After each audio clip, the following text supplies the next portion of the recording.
I'm going to invite everyone to take a nice deep breath, please.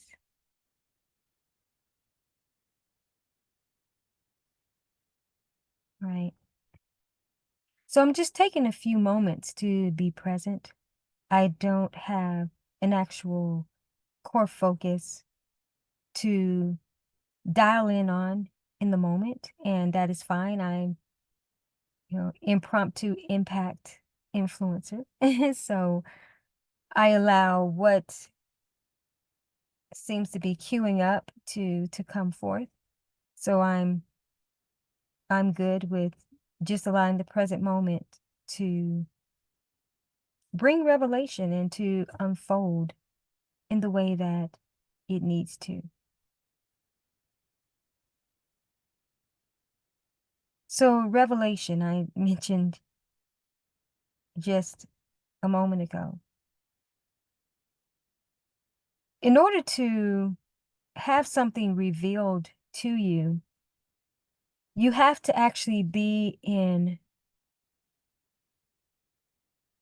the right level of awareness and receptivity so that you can see or experience what's being revealed. In the Bible, Jesus talks about how people can forever be seeing, but never perceiving, hearing, but never understanding. And so sometimes people are wanting revelation to come forth to them. But things are always constantly being revealed.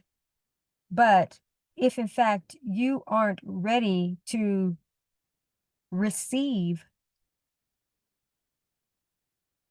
what actually is already before you, because wisdom is always crying out in the street,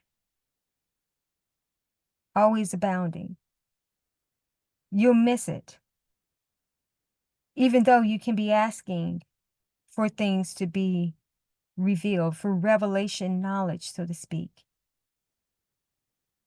If you've ever read any of the writings in the Gospel of Thomas, there is a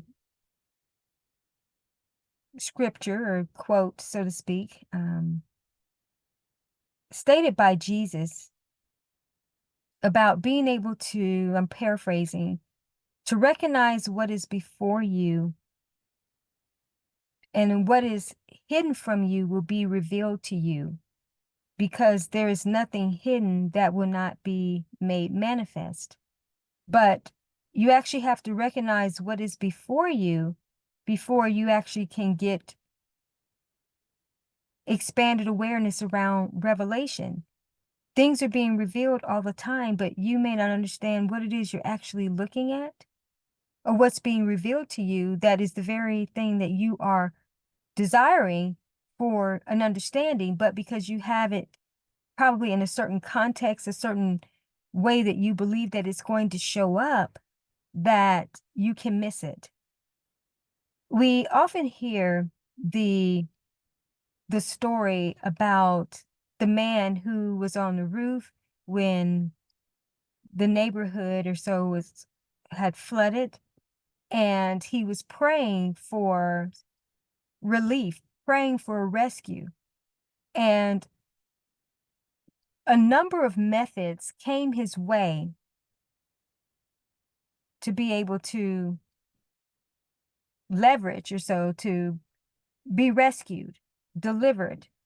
But because they didn't look the way that he thought that they should look or so, he passed up all the opportunities. And then when he expired, transitioned, he asked the Lord and says, "Why did you allow me to die when I was calling out for help?" And God basically was saying, "I was sending all types of formats, and you were refusing. Things were being revealed to you, but you didn't have eyes to see." And so in Revelation, people wanting expanded context of revelation. What is this all about? Things being revealed. Well, revelation can't illuminate itself if in fact you don't already recognize what is before you. And so when the gentleman didn't recognize what should have been blatantly obvious, he didn't recognize what was before him, he couldn't get the revelation on understanding what was before him.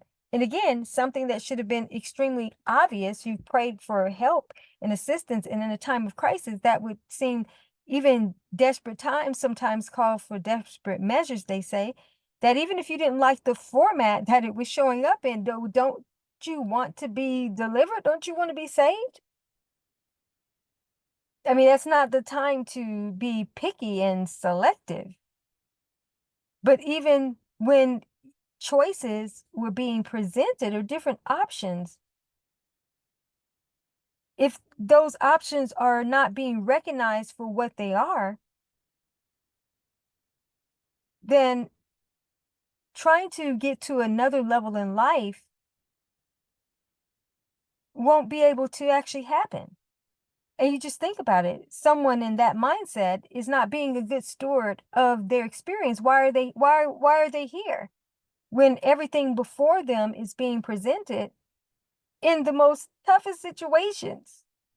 And sometimes multiple options won't be there. But when someone has had multiple options, you think about it, in a situation where there's flooding taking place, and maybe someone's coming by and they were in a boat, um, and coming by, and that has happened, especially you hear stories when, like in Louisiana, flooding takes place, it was taking place during the bad storm, during Katrina, and even in other places, where sometimes individuals who had their own boats would come by and start rescuing people, all right? Or before it gets too bad, people carpool somewhere else and say, okay, let's get out of here before the flooding gets too high or things get too, get worse. If a person passes up those opportunities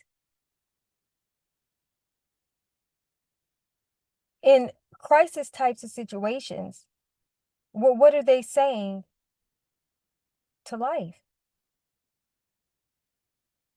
And then if a helicopter comes by, or they are gathering people up a certain way by air, and that's refused too, what are you saying to life? And again, people always want things to be revealed to them.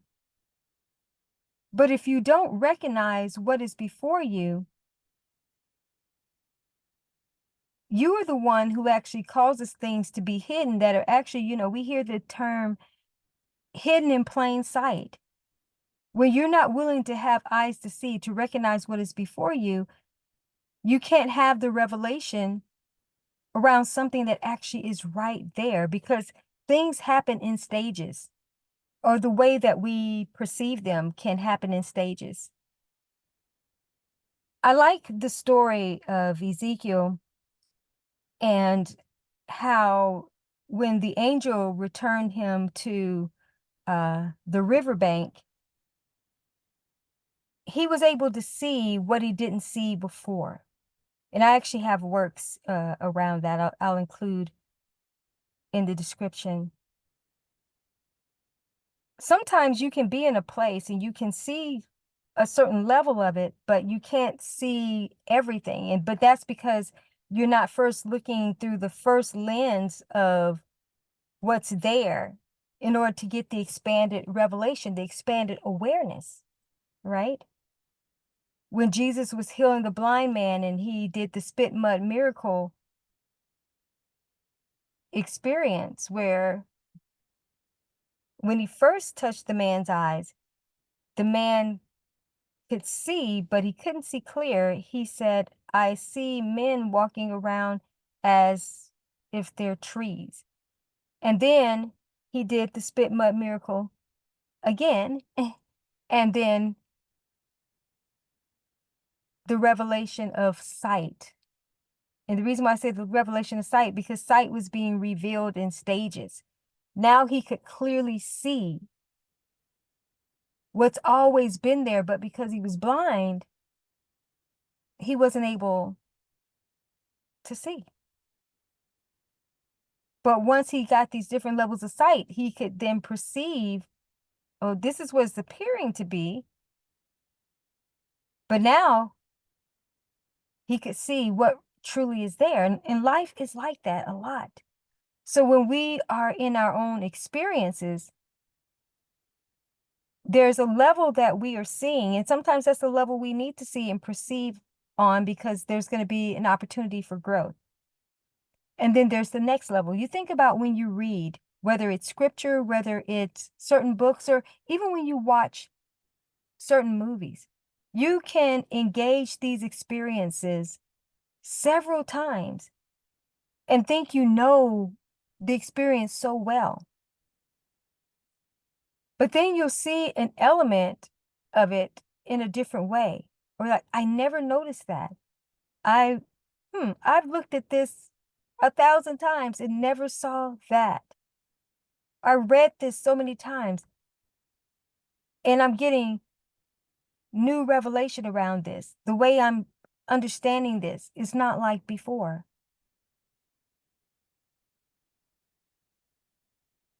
So when we want things to be revealed to us, revelation can, in fact, not really come to us if, in fact, we are not willing to recognize what is before us and then allow what seems to be hidden from us to be revealed. Because life is not trying to withhold from us anything. So when we kind of follow that protocol, if you will, to recognize what is before us, then the revelation of other things will be revealed. It won't be hidden. And then it can manifest into tangible experiences. A lot of times people want to go from revelation to manifestation, not understanding that sometimes you're going to have to go from revelation. Well, actually, not sometimes. This is really progression. Revelation, then there's transformation, and then there's the manifestation, meaning there's the process, even if it's a very quick process. You have to be willing to see beyond what is there, understand, recognize what's before you so that you can get the next level of that. All right?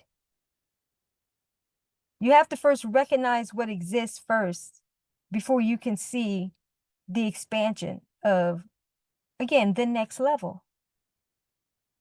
So, in order for revelation, again, to be something that will continuously be being revealed to you, you have to have eyes to see. You have to have ears to hear. You have to be able to recognize what it is that is before you. Because if you can't recognize what is before you, Jesus stood before many and they didn't recognize who he was.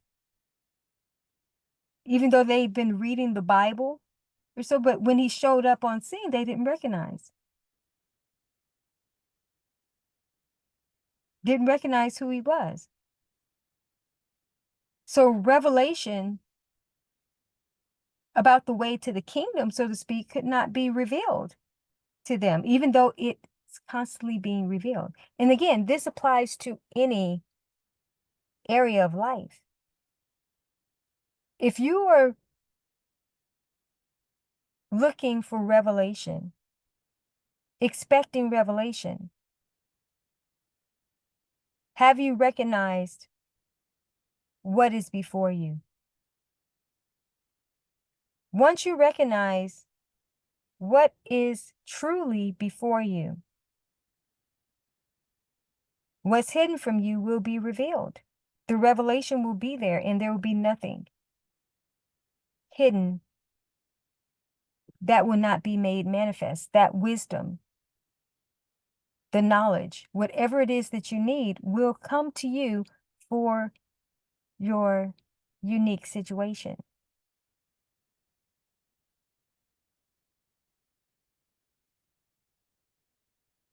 So, this impromptu communication has been about expanded revelation. First, recognizing what's before you, what's already being revealed, and then having that expanded awareness and revelation to now perceive what the unfolding is of what's being revealed. So I hope that this has been food for thought for you, has empowered you and inspired you to be more present with your experience, to understand the experience that you are having, what is being revealed to you now, and what is the revelation that is unfolding. And I look forward to being back with you soon. As always, take care and stay blessed.